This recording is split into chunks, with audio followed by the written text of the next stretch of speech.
Oxygen. Oxygen film 2021 में आई थी।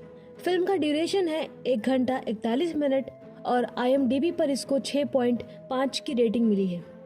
Film को अलेक्जेंडर एया ने डायरेक्ट किया है और मेन लीड में है मेलानिन लॉरेंज, मैथ्यू एमेलरिक और मलिक जिदी। फिल्म की शुरुआत में एक सफ़ेद माउस दिखाया जाता है जो कि एक भूल भुलैया में फंसा हुआ है। वह कोशिश कर रहा है कि उस जगह से कैसे बचा जाए। फिर यहीं से सीन बदल जाता है और एक लड़की को एक चैम्बर में दिखाया जाता है जिसकी बॉडी पर बहुत से डिवाइसेस लगे हैं। वह जैसे ही आंख खोलती है तो चकित हो जाती है और अपने शरीर से डिवाइसेस को निकालना शुरू कर देती है। तभी सिस्टम से आवाज़ आती है कि सिस्टम में एरर है और यहाँ सिर्फ 35% ऑक्सीजन बची है। चैम्बर में पड़ी लड़की को ऐसा लगता है जैसे वह अस्पताल में है और अस्पताल में ऑक्सीजन का लेवल कम हो गया है और वह यह सोचकर चिंतित होने लगती है कि वह कहाँ है, मेरे साथ क्या हुआ है। वह लड़की चिल्लाने लगती है और फिर सिस्टम से पूछती है, मैं कौन हूँ, मैं यहाँ कैसे आई, क्या आप मेरा नाम बता सकते हैं। सिस्टम उसे रहस्यमय नाम से बुलाता है और यह उसका असली नाम नहीं है। अब वह लड़की पूछती है, क्या तुम मुझे दिखा सकते हो कि मैं कैसी दिखती हूँ। तब सिस्टम उसकी छवि दिखाता है और वह फिर से यहाँ की कल्पना करने लगती है और वह कुछ चूहों की कल्पना करती है और वह चिंतित हो जाती है क्योंकि उसे समझ नहीं आ रहा है कि वह अस्पताल में बंदी है या कहीं और। वह सिस्टम से पूछने लगती है तो सिस्टम से आवाज़ आती है कि मैं इसे इस तरह प्रकट नहीं कर सकता। वह लड़की उससे कहती है, मुझे बाहर निकालो, और तब वह सिस्टम बोलता है, अपना कोड बोलो। और वह लड़की कैसे जान सकती है कि कोड क्या है। तो उसको एक आइडिया आता है कि मैं जो आदेश दे रही हूँ वह उसे पूरा तो कर रहा है, तो क्यों ना मैं इसे पुलिस को कॉल करने का आदेश दूँ। और फिर यह सिस्टम को पुलिस को कॉल करने को कहती है। सिस्टम पुलिस को कॉल करता है। फिर वह अधिकारी से बात करने लगती है, मैं कहीं बंदी हुई हूँ, मुझे नहीं पता कि यह एक अस्पताल है और दूसरी जगह मैं एक चैम्बर में कैद हूँ। वह चैम्बर का मॉडल नंबर भी बताती है, लेकिन पुलिस अधिकारियों को बात समझ में नहीं आ रही है। वह लड़की पुलिस से कहती है कि मेरी कॉल को ट्रैक करते हुए बस मेरी लोकेशन डिटेक्ट कर लो। ऐसे में कॉल कट जाती है। वो लड़की सिस्टम को हुक्म देती है कि मेरा DNA चेक करके बताओ कि क्या यह किसी और के साथ मेल खाता है। फिर सिस्टम बताता है, हाँ ये मिल रहा है, और सिस्टम उसका ही शैडो उसके सामने रखता है और नाम बताता है, एलिजाबेथ। इसका मतलब है कि इस लड़की का नाम एलिजाबेथ था। कोई नहीं जानता कि उसे किन बदलावों का सामना करना पड़ा और वह यहाँ क्यों बंधी रही। फिर पुलिस का फोन आता है। वे पूछते हैं, एलिजाबेथ क्या आप चैम्बर में बंधे हैं और वहाँ का ऑक्सीजन लेवल क्या है। फिर पुलिस ऑक्सीजन स्तर की मात्रा के बारे में पूछती है। वह सिस्टम बोलता है कि ऑक्सीजन स्तर की 31% मात्रा शेष है जो केवल 1 घंटे या आधे घंटे तक ही इसको जिंदा रख सकता है। लेकिन अगर एलिजाबेथ को घबराहट होती रही तो यह निश्चित नहीं है कि वह यहाँ 1 घंटा भी बिताएंगी। फिर पुलिस एलिजाबेथ से कहती है कि तुम चैम्बर के मालिक का पता लगाओ, वो कोई भी हो सकता है, चैम्बर के मालिक का नाम वही लिखा होगा। लेकिन यह नहीं होता। फिर सिस्टम एलिजाबेथ से बोलता है कि वैसे भी पर्याप्त ऑक्सीजन नहीं रह गया है और आपके पास बहुत कम समय है, तो क्या मैं तुम्हें मार दूं? एलिजाबेथ ऐसा करने से मना करती है और वह उसे आगे देती है कि मेरे बारे में और जानकारी खोजो। उसे पता चलता है कि वह एक चिकित्सक है और उसने एक प्रयोग किया था। आज वह जिस चैम्बर में बंदी हुई है वह उसके प्रयोग का हिस्सा था और उसने खुद को बांध लिया था। लेकिन वह कोई कोड या कुछ और नहीं याद रहता। फिर एलिजाबेथ सिस्टम को आदेश देती है कि मेरा सोशल मीडिया अकाउंट खोलो, जहां वह अपने साथ खड़े पति के साथ फोटो देखती है। वह सिस्टम को आगे देती है, मेरे पति के नंबर से संपर्क करने की कोशिश करो। सिस्टम वैसा ही करता है। फोन कनेक्ट होने पर एक महिला कॉल उठाती है। एलिजाबेथ उससे कहती है, मेरे पति के साथ मेरी बात कराओ। वह महिला क्रोधित हो जाती है। वह एलिजाबेथ से कहती है, फिर कभी यहाँ संपर्क करने की कोशिश मत करना। एलिजाबेथ गुस्से में है और वह समय बर्बाद करने के बावजूद उस चैम्बर को खोलने की कोशिश करती है, लेकिन यह अनलॉक नहीं हो रहा है। फिर वो उसे अपने नाखून से स्क्रैच करती है, लेकिन वो नहीं खोल सकता। तभी उसको चैम्बर में एक चूहा दिखता है। इससे वह डर जाती है।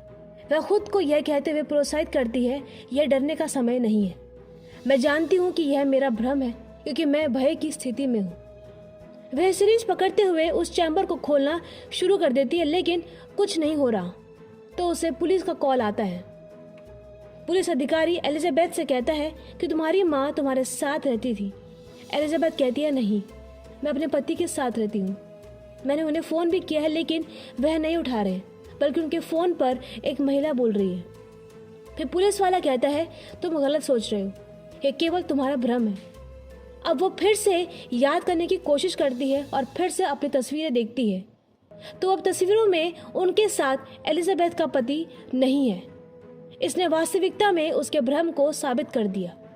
फिर पुलिस वाला एलिजाबेथ को उसकी माँ का नाम बताता है, पर एलिजाबेथ कहती है, नहीं, यह मेरी माँ का नाम नहीं है।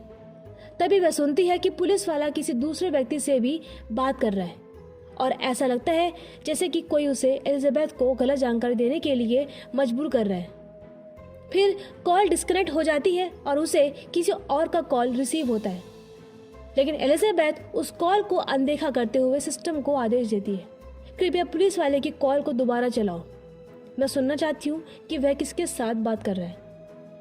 एलिजाबेथ कॉल को सुनने के बाद समझ जाती है कि कोई वास्तव में एलिजाबेथ को गुमराह करने के लिए पुलिसकर्मी को मजबूर कर रहा है। हो सकता है कि उनकी वजह से मुझे बाहर आने का रास्ता न मिल रहा हो। फिर एलिजाबेथ को विजन आने लगती है जिसमें वो अपने पति से मिलती है। हम नहीं जानते कि यह सिर्फ एक भ्रम है या वास्तविकता। वैसे भी उसका पति काफी कमजोर दिख रहा है और एलिजाबेथ बहुत परेशान है। फिर उसे बार बार एक फोन आता है जो उस महिला का होता है जिनके पास पहले फोन गया था, जिसने एलिजाबेथ को कॉल करने से मना किया था। वह एलिजाबेथ से कहती है कि तुम्हारा पति नहीं रहा। एलिजाबेथ उसे कहती है, मुझे वह कोड बताओ। वह महिला उसे कोड बताती है और एलिजाबेथ तुरंत उस कोड का उपयोग करना शुरू कर देती है। वह स्त्री उसे कहती है कि ठहरो, इसका इस्तेमाल मत करो, इससे आपकी जान को खतरा है। फिर एलिजाबेथ उसे पूछती है, मैं तुम पर भरोसा क्यों करूं? वह महिला कहती है, क्योंकि तुम अंतरिक्ष में हो, आपको इस चैम्बर में एक मिशन के लिए अंतरिक्ष में भेजा गया है, लेकिन इसका सिस्टम ऊपर की ओर बढ़ते खराब हो गया और तुमको हाइबरनेशन मोड पर लगा दिया गया है। तुम्हें खुद मालूम नहीं है कि तुमने कितना समय सोने में बिताया। इस यूनिट को खोलने के बाद आप खो जाएंगे क्योंकि यहाँ पर जीरो ग्रेविटी है, कोई तुम्हें छुड़ा नहीं पाएगा। अगर आप खुद चाहे तो मैं आपको फिर से हाइबरनेशन मोड में सेट कर सकती हूँ।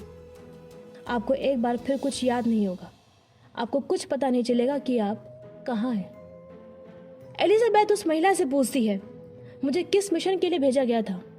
वह महिला बताती है, दुनिया कुछ ही सालों में तबाह होने वाली थी और हमने आपको चुना क्योंकि आप शक्तिशाली थी और आप अंतरिक्ष में जाकर उचित स्थान खोज सको जहाँ पर मनुष्य आकर रह सके, क्योंकि दुनिया रहने लायक तो अब नहीं रही। लेकिन यह सिस्टम ऊपर की ओर बढ़ते हुए खराब हो गया और हमने तुम्हें हाइबरनेशन में डाल दिया था। एलिजाबेथ उससे पूछती है, ये सब तो ठीक है, इस मामले में मैं भी आप पर विश्वास कर भी लूँ, लेकिन उस पुलिस वाले का क्या मामला था? वह मुझसे झूठ क्यों बोल रहा था? मुझे पता है कि वह किसी के दबाव के बाद मुझसे ऐसे बात कर रहा था। वह महिला कहती है, आप सही सोच रहे हैं क्योंकि सब जानते हैं कि आपके जीवन को बचाने का कोई उपाय नहीं है। और वे बातचीत में समय इसलिए लगा रहे थे कि आपके ऑक्सीजन की मात्रा जल्द से जल्द कम हो और यह समाप्त हो जाए और तुम मर सको। एलिजाबेथ कहती है, ठीक है, मुझे बताओ कि हाइबरनेशन में कैसे जाना है। वह महिला खुलासा करने जा रही है तो कुछ लोग उसके घर आकर उसे पकड़ लेते हैं। वह एलिजाबेथ को निर्देश देती है, जैसे ही ऑक्सीजन का स्तर 2 पर जाता है बस हाइबरनेशन में चले जाना। याद रखें, यदि स्तर इससे नीचे हुआ तो तुम मारी जाओगी। यहाँ एलिजाबेथ याद करने का प्रयास करती है कि यह कैसे हुआ, क्या मैं वापस लौट सकती हूँ, लेकिन उसे कुछ याद नहीं आ रहा। वह उस चैम्बर को अनलॉक करने की कोशिश करती है और हिला देती है। चैम्बर की बिजली का झटका लगने से शायद उसकी याददाश्त आ जाए। उसको फिर से विजन आते हैं जिसमें वो देखती है कि वह अपने पति के साथ बैठी है। दुनिया में वायरस फैलने के बाद वास्तव में सब खत्म हो गया है। उसका पति भी अब नहीं रहा। उसका पति उसे विजन में कह रहा है कि हम फिर मिलेंगे। तब एलिजाबेथ कहती है, तब तक तो मैं मर जाऊंगी। इसलिए बेहतर है कि मैं अपनी माँ से बात करूं। फिर वह सिस्टम से कहती है कि मेरी माँ से संपर्क कराओ। एलिजाबेथ अपनी माँ के साथ पूरी तरह से बात करती है और बाद में वह सिस्टम को आज्ञा देती है, क्या केवल मेरा ही चैम्बर है? क्या मैं ही केवल अंतरिक्ष में हूँ? सिस्टम बोलता है कि नहीं, आपके चैम्बर के अलावा 10,000 चैम्बर और भी हैं। तब एलिजाबेथ कहती है, वे मुझे क्यों नहीं दिखाई दे रहे? सिस्टम बताता है कि कांच पर एक शील्ड है। एलिजाबेथ जैसे ही उस शील्ड को हटाती है वो डर जाती है, क्योंकि बाहर एक लाश है जो अंतरिक्ष में होने के कारण हवा में तैर रही है और उसके आसपास कई चैम्बर भी हैं। वह सोचती है कि उसका पति भी इन चैम्बर में से एक में है। वह सिस्टम को नियंत्रित करते हुए अपने पति के चैम्बर को भी देखती है और जब वह अपने पति के चेहरे पर एक नज़र डालती है तो वह उत्साहित हो जाती है। उसमें जीवन की आशा फिर से जागृत हो जाती है। फिर एलिजाबेथ को दोबारा विजन दिखाई देता है और यह असली था, जो वास्तव में उसकी पिछली स्मृति के आधार पर था। उसने देखा कि चूहों पर कुछ प्रयोग भी किए जा रहे हैं जिससे उन्हें भूल भुलैया में डाल दिया गया था कि कौन सा चूहा अधिक बुद्धिमान है। जो चूहा अपने दिमाग का इस्तेमाल करके उस भूल भुलैया से निकल जाएगा तो उसके जीन निकाल कर दूसरे चूहे में डालकर ये देखा जाएगा कि क्या वो चूहा भी इस भूल भुलैया को पार कर पाता है या नहीं। सब्जेक्ट चूहा पहली बार में ही इस भूल भुलैया को पार कर लेता है और वे प्रयोग कोई और नहीं बल्कि एलिजाबेथ द्वारा ही किए जा रहे थे, जो असल दुनिया में बूढ़ी हो गई थी। और जो महिला एलिजाबेथ से कॉल पर बात कर रही थी वह खुद एलिजाबेथ थी और एलिजाबेथ जो अंतरिक्ष में थी वह सिर्फ एलिजाबेथ का एक क्लोन था। यहाँ वह प्रयोग किया जा रहा था जो चूहों के साथ किया गया था और जैसे एक चूहे की याददाश्त दूसरे चूहे में चली जाती है उसी तरह असली एलिजाबेथ की स्मृति को उसके क्लोन में स्थानांतरित कर दिया गया था और अंतरिक्ष में मौजूद सभी लोग क्लोन हैं। यहाँ एलिजाबेथ ने देखा कि उसका ऑक्सीजन स्तर 3% तक कम हो गया है। एलिजाबेथ उस महिला के निर्देश को याद करते हुए सिस्टम को आदेश देती है कि मुझे हाइबरनेशन मोड में सेट करें। सिस्टम साफ करता है कि आपने अपने ऊपर से सभी डिवाइसेस को हटा दिया है, अब यह संभव नहीं है। एलिजाबेथ तुरंत ही डिवाइसेस को सेट करना शुरू कर देती है, लेकिन डिवाइस को बॉडी के साथ सेट करने में बहुत देर हो चुकी है, क्योंकि हाइबरनेशन में जाने के लिए 2% ऑक्सीजन लेवल की आवश्यकता थी। अब उसके कक्ष में ऑक्सीजन स्तर की 0 मात्रा थी, जो बहुत नीचे थी। एलिजाबेथ बहुत डर जाती है। वह जानती थी कि वह मर जाएगी। वह अपने पति के लिए एक वॉइस मैसेज रिकॉर्ड करती है ताकि जब वह हाइबरनेशन से बाहर आए तो वह उसे सुन सके और वह अलविदा कहते हुए अपनी आंखें बंद कर लेती हैं। तभी उसको एक आइडिया आता है और वो सिस्टम से पूछती है कि जो लोग अंतरिक्ष में मर गए हैं उनके चैम्बर तो खाली होंगे ना, उनके कक्षों में अब तक ऑक्सीजन हो सकती है। फिर सिस्टम ने घोषणा की, हाँ बिल्कुल। एलिजाबेथ पूछती है, क्या उनकी ऑक्सीजन मेरे चैम्बर में ट्रांसफ़र हो सकती है? सिस्टम घोषित करता है, बिल्कुल, क्यों नहीं हो सकती।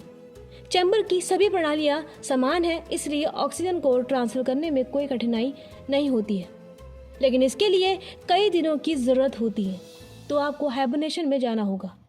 तब एलिजाबेथ बेहद उत्साहित होती है और कहती है, ठीक है, मैं कोशिश करती हूँ, कृपया उस समय तक ऑक्सीजन ट्रांसफ़र करते रहना। तब हम देखते हैं कि ऑक्सीजन उस चैम्बर में ट्रांसफ़र हो गया और एलिजाबेथ भी हाइबरनेशन में है। जब एलिजाबेथ कई सालों बाद जागती है तो फिर वह अपने पति के साथ उसी ग्रह पर है जिसके लिए वह दुनिया से अंतरिक्ष में आई थी। इसलिए वह अपने पति को लेकर काफ़ी एक्साइटेड है और फिल्म भी इसी सीन पर पूरी होती है।